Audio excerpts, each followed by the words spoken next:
हाँ बच्चों, तो क्लास 12th की फिजिक्स में आज हम लोग बात करने जा रहे हैं कूलाम के नियम के बारे में कि कूलाम का नियम किन किन परिस्थितियों में जो होता है वो अप्लीकेबल यहाँ पे होता है।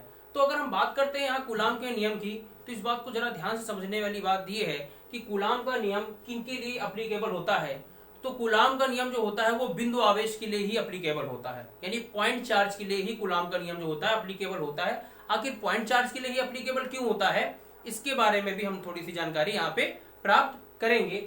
लेकिन अभी हम बात करते हैं यहाँ पे पॉइंट चार्ज के बारे में ही कि हमने एक पॉइंट चार्ज यहाँ पे दो पॉइंट चार्ज ले लिए यहाँ पे, ठीक है, और एक को ए मान लिया, दूसरे को बी मान लिया, और ये एक पर्टिकुलर डिस्टेंस पे आर पे है। ध्यान दीजिएगा, हमने मान लिया कि इसके ऊपर चार्ज Q1 है और इसके ऊपर चार्ज Q2 है।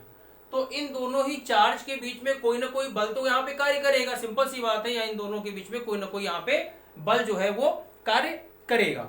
लेकिन अब बात ये होती है कि कौन सा बल कार्य करेगा, आकर्षण बल कार्य करेगा या प्रतिकर्षण बल कार्य करेगा। तो हम आपको बताना चाहेंगे कि इसमें आकर्षण और प्रतिकर्षण यानी अट्रैक्टिव और रिपल्सिव दोनों ही फोर्स यहाँ पे जो होते हैं वो कार्य करते हैं। क्यों करते हैं उसके बारे में भी समझ लेते हैं। भाई दो चार्ज यहाँ पे हैं और उनको पता है चार्ज हम दो प्रकार से यहाँ पढ़ते हैं, एक पॉजिटिव दूसरा निगेटिव। तो सपोज दैट अगर पहला चार्ज कैसा होगा पॉजिटिव और दूसरा निगेटिव होगा, तो इनके बीच कौन सा बल कार्य करेगा, आकर्षण बल यहाँ पे कार्य करेगा। अगर पहला निगेटिव है दूसरा पॉजिटिव है तो भी आकर्षण बल कार्य करेगा। अगर दोनों ही पॉजिटिव हैं और दोनों ही निगेटिव हैं तो फिर यहाँ पे प्रतिकर्षण बल जो होता है हमारा कार्य करेगा। यानी कि चार पॉसिबिलिटीज यहाँ पे बनती हैं। तो हम बात ये कर सकते हैं कि दोनों पॉइंट चार्जों के बीच में आकर्षण और प्रतिकर्षण दोनों ही बल यहाँ पे जो होते हैं वो कार्य करते हैं। तो कूलाम ने क्या नियम इसके लिए बताया, इसके लिए बताया कि किन्हीं दो बिंदु आवेशों के बीच, स्थिर बिंदु आवेश है यहाँ पे, ये भी ध्यान रखिएगा, किन्हीं दो स्थिर बिंदु आवेशों के बीच लगने वाला आकर्षण अथवा प्रतिकर्षण बल, ध्यान दीजिएगा, किन्हीं दो बिंदु आवेशों के बीच लगने वाला आकर्षण तथा प्रतिकर्षण बल जो होता है वो उन बिंदु आवेशों के, जो बिंदु है यहाँ पे, उनके आवेश के मात्रक जो है या आवेशों के, दोनों आवेशों के गुणनफल के अनुक्रमानुपाती और उनके बीच की दूरी के वर्ग के व्युत्क्रमानुपाती होता है। यानी कि आवेशों के गुणनफल के डायरेक्टली प्रोपोर्शनल होता है और बीच की दूरी के वर्ग के व्युत्क्रमानुपाती यानी कि इनवर्सली प्रोपोर्शनल होता है। यानी कि ये दो जो है नियम यहाँ पे बताए गए हैं। अब इन्हीं दो नियमों को क्या करेंगे हम लोग, संयुक्त करेंगे। तो जब दोनों नियमों को हम संयुक्त करेंगे तो हमारा आ जाएगा F is directly proportional to Q1 Q2 upon R square. ध्यान दीजिएगा क्या आ जाएगा, F is directly proportional to Q1 Q2 upon R square. तो यहाँ पे हमारा ये एक फॉर्मूला निकल के यहाँ पे आ जाता है। तो अब हम यहाँ पे बात क्या करेंगे कि जैसे ही प्रोपोर्शनल हटता है, हम सभी को पता है कि यहाँ पे एक कांस्टेंट आ जाता है। तो हमने यहाँ पे मान लिया कि यहाँ कांस्टेंट जो है वो K है, तो ये हो जाएगा Q1 Q2 upon R square.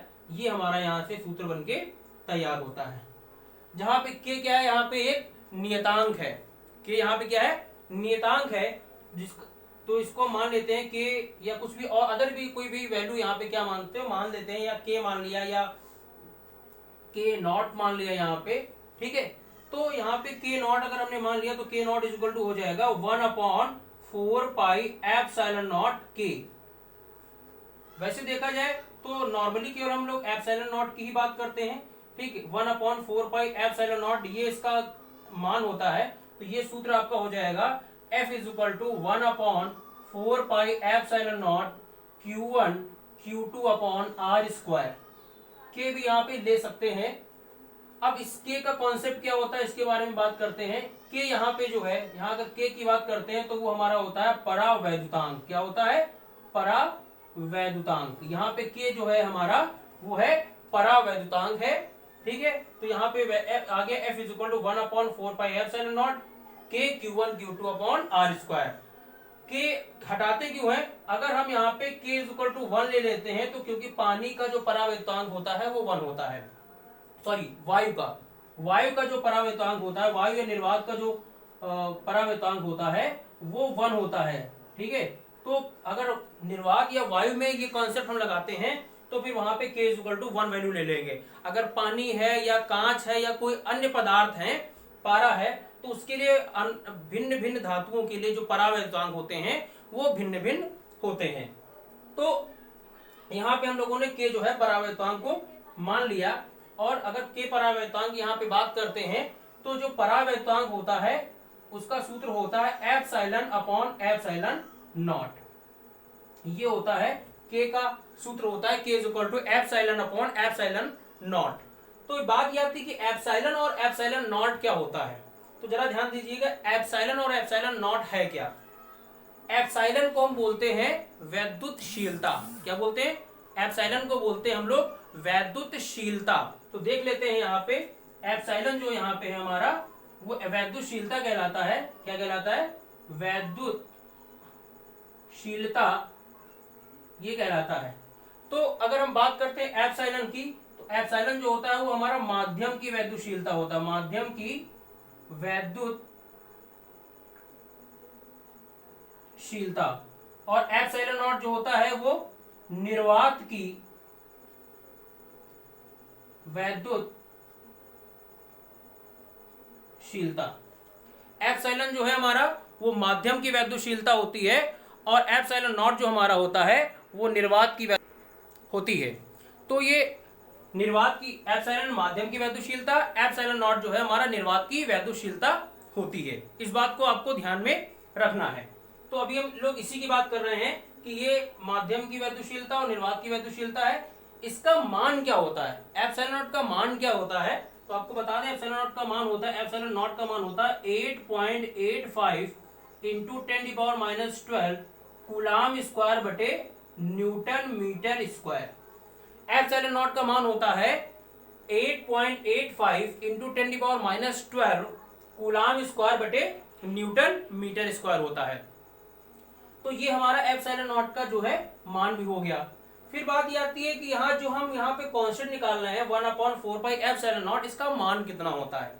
तो ध्यान दीजिएगा कि अगर ये मान हम लोग निर्वात या वायु के लिए निकालना है, यानी इसका मान अगर हम बात करते हैं निर्वात या फिर वायु के लिए, तो यहाँ पे 4 का मान तो आपको पता 4 रखोगे, पाई का मान 3.14 और एप्सिलॉन नॉट का मान रख दोगे 8.85 इंटू 10⁻12 रखोगे।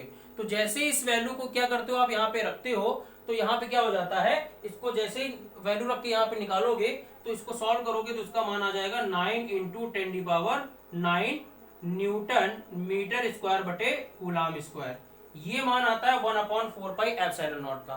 तो ध्यान रखिएगा एप्सिलॉन नॉट का मान होता है 8.85 इंटू 10⁻12 कूलाम स्क्वायर बटे न्यूटन मीटर स्क्वायर, और 1/4 एप्सिलॉन नॉट का मान होता है 9 इंटू 10⁻9 न्यूटन मीटर स्क्वायर बटे कूलाम स्क्वायर। ये हमारा कूलाम का नियम होता है जो किन्हीं दो बिंदु आवेशों के बीच में जो है कार्य करता है। इस बात को हम लोग समझना है कि ये किन्हीं दो बिंदु आवेशों के बीच में कार्य करता है। इसका स्क्रीनशॉट ले लीजिएगा और कोई भी दिक्कत हो तो फिर पूछिएगा। इसके बाद हम लोग बात करेंगे कि आखिर हम यहाँ पे बिंदु आवेश ही क्यों लेते हैं, ठीक, इससे कोई बड़ा चार्ज क्यों नहीं लेते हैं। तो बड़े चार्ज हम यहाँ पे क्यों नहीं लेते हैं, यानी इस पॉइंट चार्ज ही क्यों लेते हैं, इसके बारे में भी थोड़ी सी हम लोग बात यहाँ पे करते हैं। देखिएगा सपोज दैट हम आपको पहले बता दे रहे हैं कि क्यों नहीं लेते हैं। तो ध्यान दीजिएगा अगर हम पॉइंट चार्ज लेते हैं तो कूलाम का नियम अप्लीकेबल होता है, अगर पॉइंट चार्ज नहीं लेते हैं तो कूलाम का नियम अप्लीकेबल नहीं होगा। इसका कारण क्या है उसको भी हम समझ लेते हैं। जरा देखिए हमने यहाँ पे कोई दो चार्ज ले लिए, ये हमारे दो कोई भी पॉइंट चार्ज नहीं है। अब क्या होता है, डिस्टेंस हमको लेनी है, तो अब हम यहां से डिस्टेंस सेंटर से हमने सपोज दैट इनकी मान ली r है, ठीक। अब होता क्या है कि अगर इस पे पॉजिटिव चार्ज है और इस पे नेगेटिव चार्ज है, ध्यान दीजिएगा, बहुत ध्यान से इस बात को समझना है आपको। अगर दोनों पे सेम चार्ज होते हैं और दोनों पे अपोजिट चार्ज होते हैं तो क्या फर्क होता है। देखिए यहाँ पे इंडक्शन मेथड तुरंत काम करेगा। अगर इस पे पॉजिटिव चार्ज होंगे और इस पे नेगेटिव चार्ज होंगे तो क्या हो जाएंगे, ये पास पास आ जाएंगे। ध्यान दीजिएगा पास पास आ जाएंगे। तो यहाँ पे पॉजिटिव जो है यहाँ पे इस जगह पे वितरित हो जाएगा यहाँ पे, और नेगेटिव चार्ज भी पास में आ जाएगा।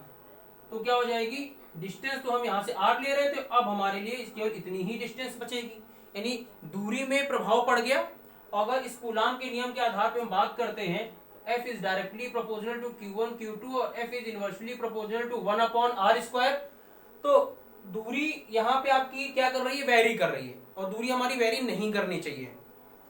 चलिए ठीक है, हम अगर सेम चार्ज ले लेते हैं, तो अगर यहाँ पे हम सेम चार्ज ले लेंगे यहाँ पे, और ये हमारी डिस्टेंस r ही ये है, अगर दोनों पे सेम चार्ज होंगे, सपोज इस पे भी पॉजिटिव इस पे पॉजिटिव, तो यहाँ पे चार्ज क्या करेंगे, रिपल करेंगे और डिस्टेंस क्या हो जाएगी, बढ़ जाएगी। यानी जो आपको डिस्टेंस लेनी है बढ़ जाएगी। यानी हर एक सिचुएशन, अब जो नियम होता है वो यूनिवर्सल होता है, लेकिन यहाँ पे अलग अलग सिचुएशन के लिए यहाँ पे क्या हो रहा है कि ये बदल रहा है, तो ये नियम यूनिवर्सल बचेगा ही नहीं, तो ये इसके लिए कूलाम का नियम अप्लीकेबल होगा ही नहीं। तो उन्होंने बोला था ना कि नहीं दो बिंदु आवेश, वो दो बिंदु आवेश कोई भी हो सकते हैं, लेकिन अगर बड़े लार्ज चार्जेस हैं, लार्ज बॉडी है, तो यहाँ पे क्या हो जाएगा, डिस्टेंस जो है आपकी वो वेरी करेगी, और जब डिस्टेंस आपकी वेरी करेगी, ठीक है, तो फिर आपका कूलाम का नियम जो होता है वो उसके लिए अप्लीकेबल नहीं होता है। तो इस बात को ध्यान में रखना है कि कूलाम का नियम अप्लीकेबल किस तरीके से होता है। आज की क्लास में हम लोग देख रखते हैं, नेक्स्ट क्लास में हम लोग कूलाम के नियम का सदिश विश्लेषण और उसके बाद हम लोग क्या करेंगे, वैद्युत बल रेखाओं के बारे में नेक्स्ट क्लास में पढ़ेंगे। आज के लिए थैंक यू सो मच।